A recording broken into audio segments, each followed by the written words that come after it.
പ്രിയമുള്ളവരെ, ഏവർക്കും സ്കൂളിംഗ് ബ്ലോഗിൻ്റെ പുതിയൊരു വീഡിയോയിലേക്ക് സ്വാഗതം. ഈ വർഷത്തെ LBS BSc Nursing and paramedical ആപ്ലിക്കേഷനുമായി ബന്ധപ്പെട്ട വീഡിയോകളിൽ വിദ്യാർത്ഥികൾ ചോദിച്ച പ്രധാനപ്പെട്ട സംശയങ്ങൾക്കുള്ള മറുപടിയാണ് ഈ ഒരു വീഡിയോയിൽ. ആദ്യ ചോദ്യം, അപ്ലോഡ് ചെയ്യുന്ന ഫോട്ടോയിൽ വിദ്യാർത്ഥിയുടെ പേരും അതുപോലെ ഫോട്ടോ എടുത്ത ഡേറ്റും നിർബന്ധമാണോ എന്നുള്ള കാര്യം. ഫോട്ടോയുടെ താഴെ ഭാഗത്ത് ഇത് നിർബന്ധമാണ്.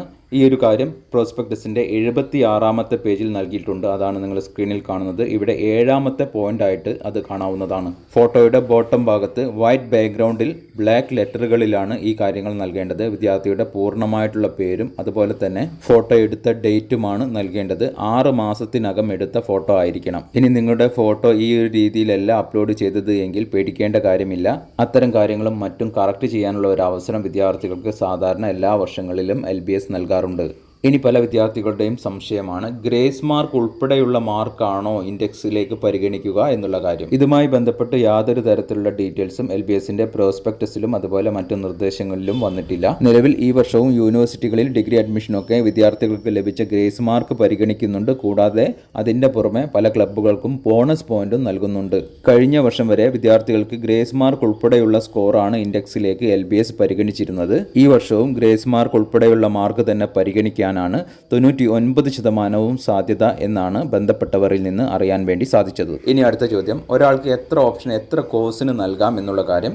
ഓപ്ഷൻ നൽകേണ്ട സമയം ഇപ്പോഴല്ല, അത് പിന്നീടാണ്. ആദ്യം അപ്ലൈ ചെയ്ത എല്ലാ വിദ്യാർത്ഥികളെയും പരിഗണിച്ചുകൊണ്ട് അവരുടെ ഇൻഡെക്സ് പ്രകാരം റാങ്ക് ലിസ്റ്റ് പ്രസിദ്ധീകരിക്കുന്നതാണ്. പിന്നീടാണ് വിദ്യാർത്ഥികൾക്ക് അഡ്മിഷന് വേണ്ടി ഓപ്ഷൻ നൽകാൻ അവസരം നൽകുക.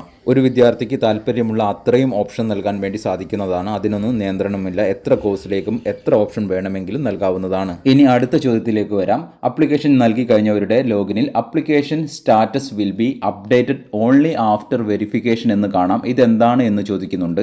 അതായത് അപ്ലൈ ചെയ്യുന്ന എല്ലാ വിദ്യാർത്ഥികളുടെയും അപ്ലിക്കേഷൻ ശരിയാണോ എന്നുള്ള കാര്യം LBS ഇൻഡിവിജ്വലി പരിശോധിക്കുന്നതാണ്. എന്നിട്ട് എല്ലാ കാര്യങ്ങളും ശരിയാണ് എങ്കിൽ അപ്ലിക്കേഷൻ ആക്സെപ്റ്റഡ് അല്ലെങ്കിൽ അപ്ലിക്കേഷൻ റിജക്റ്റഡ് എന്ന് കാണിക്കും. നിങ്ങളുടെ അപ്ലിക്കേഷന്റെ ആ ഒരു സ്റ്റാറ്റസ് പിന്നീട് വെരിഫിക്കേഷന് ശേഷം കാണിക്കും എന്നാണ് ഈ ഒരു സൂചനയിൽ പറയുന്നത്. അപ്ലിക്കേഷൻ റിജക്റ്റ് ചെയ്തവർക്ക് അപ്ലിക്കേഷൻ കറക്റ്റ് ചെയ്യാനുള്ള അവസരവും LBS നൽകുന്നതാണ്. നിങ്ങൾ പേടിക്കേണ്ട കാര്യമില്ല. ഇനി mark entry NA not applicable എന്നാണ് കാണിക്കുന്നത്. ഇതെന്താണ് എന്ന് ചോദിക്കുന്നുണ്ട് പലരും. ഇത് ഈ വർഷം ഹയർ സെക്കൻഡറി അതുപോലെ വൊക്കേഷണൽ ഹയർ സെക്കൻഡറി പാസ്സായ വിദ്യാർത്ഥികളുടെ ലോഗിനിലാണ് കാണിക്കുക. നിങ്ങളുടെ മാർക്ക് നിങ്ങൾ എൻ്റർ ചെയ്ത് നൽകേണ്ട ആവശ്യമില്ല.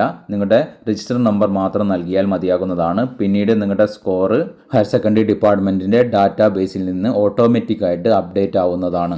ഇനി അടുത്തതായി ജനറൽ വിഭാഗത്തിൽ വരുന്ന EWS വിഭാഗത്തിന് റിസർവേഷൻ എവിടെയെല്ലാമാണ് ഉള്ളത് എന്നുള്ള കാര്യം. ഗവൺമെൻറ് കോളേജുകളിലെല്ലാം 10% EWS റിസർവേഷൻ ഉണ്ട്. എന്നാൽ സെൽഫ് ഫിനാൻസ് കോളേജുകളിലെ റിസർവേഷനിൽ EWSനെ നിലവിൽ ഉൾപ്പെടുത്തിയിട്ടില്ല. സെൽഫ് ഫിനാൻസ് കോളേജിൽ ആർക്കെല്ലാം എങ്ങനെയൊക്കെയാണ് റിസർവേഷൻ പെർസെൻറ്റേജ് എന്നതിൻ്റെ ഡീറ്റെയിൽസ് പ്രോസ്പെക്ടസിൻ്റെ 6ാമത്തെ പേജിൽ നൽകിയിട്ടുണ്ട്. ഇനി അടുത്ത പോയിന്റ്, റിവാലുവേഷൻ അതുപോലെ ഇംപ്രൂവ്മെൻറ്റ് സ്കോർ ഇതിലേക്ക് പരിഗണിക്കുമോ എന്നുള്ള കാര്യം. റിവാലുവേഷൻ്റെ റിസൾട്ട് ഉടൻ തന്നെ ഒരു 10 ദിവസത്തിനകം തന്നെ വരുമെന്നാണ് പ്രതീക്ഷിക്കുന്നത്. അതുകൊണ്ട് റിവാലുവേഷനിൽ നിങ്ങൾക്ക് അധികമായിട്ട് ലഭിക്കുന്ന സ്കോർ തീർച്ചയായിട്ടും ഇതിലേക്ക് പരിഗണിക്കപ്പെടുന്നതായിരിക്കും. ആ കാര്യത്തിൽ നിങ്ങൾ പ്രത്യേകിച്ചൊന്നും ചെയ്യേണ്ടതില്ല. നിങ്ങൾക്ക് അധികമായി ലഭിക്കുന്ന സ്കോർ വെബ്സൈറ്റിൽ അപ്ഡേറ്റ് ആവുന്നതായിരിക്കും. ഇനി ഇംപ്രൂവ്മെൻറ്റിൽ അധികമായി ലഭിക്കുന്ന സ്കോർ ഇതിലേക്ക് ഉപകരിക്കുമോ എന്നുള്ള കാര്യമാണ്. ചില വർഷങ്ങളിൽ ഇംപ്രൂവ്മെൻറ്റിൻ്റെ സ്കോർ വിദ്യാർത്ഥികൾക്ക് ഉപകരിച്ചിട്ടുണ്ട്. അടുത്ത മാസം ഏകദേശം ജൂലൈ 25 അടുത്ത ഡേറ്റുകളിലായിരിക്കും ഇംപ്രൂവ്മെൻറ്റിൻ്റെ റിസൾട്ട് വരാനുള്ള സാധ്യത കണക്കാക്കുന്നത്. അതിനകം LBSന്റെ റാങ്ക് ലിസ്റ്റ് ഒന്നും പ്രസിദ്ധീകരിക്കപ്പെട്ടിട്ടില്ല എങ്കിൽ നിങ്ങളുടെ സ്കോർ ഇംപ്രൂവ്മെൻറ്റ് റിസൾട്ടിൽ അധികമായി ലഭിക്കുന്ന സ്കോർ നിങ്ങൾക്ക് ഉപകരിക്കപ്പെടുന്നതായിരിക്കും.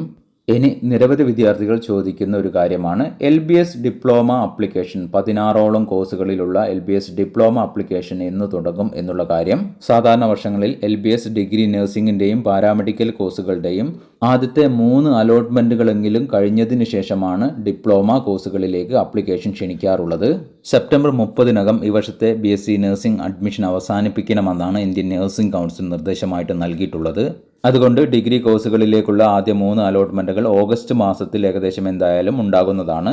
ആയതിനാൽ ഡിപ്ലോമ ആപ്ലിക്കേഷൻ ഏകദേശം ഓഗസ്റ്റ് മാസം അവസാനത്തോടു കൂടി തുടങ്ങാനാണ് സാധ്യത കണക്കാക്കുന്നത്. LBS ഡിപ്ലോമ ആപ്ലിക്കേഷനുമായി ബന്ധപ്പെട്ടും അതുപോലെ തന്നെ ഡിഗ്രി അഡ്മിഷനുമായി ബന്ധപ്പെട്ടും കൃത്യമായിട്ടുള്ള ഡീറ്റെയിൽസുകളും അപ്ഡേഷനും ഈ ഒരു ചാനൽ വഴി നിങ്ങൾക്ക് ലഭിക്കുന്നതാണ്. ചാനൽ വീഡിയോസ് നിങ്ങൾക്ക് ഉപകരിക്കുന്നുണ്ട് എങ്കിലൊന്ന് സപ്പോർട്ട് ചെയ്യണമെന്ന് അഭ്യർത്ഥിച്ചുകൊണ്ട് നിർത്തുകയാണ്. ഇവർക്കും നന്ദി, നമസ്കാരം.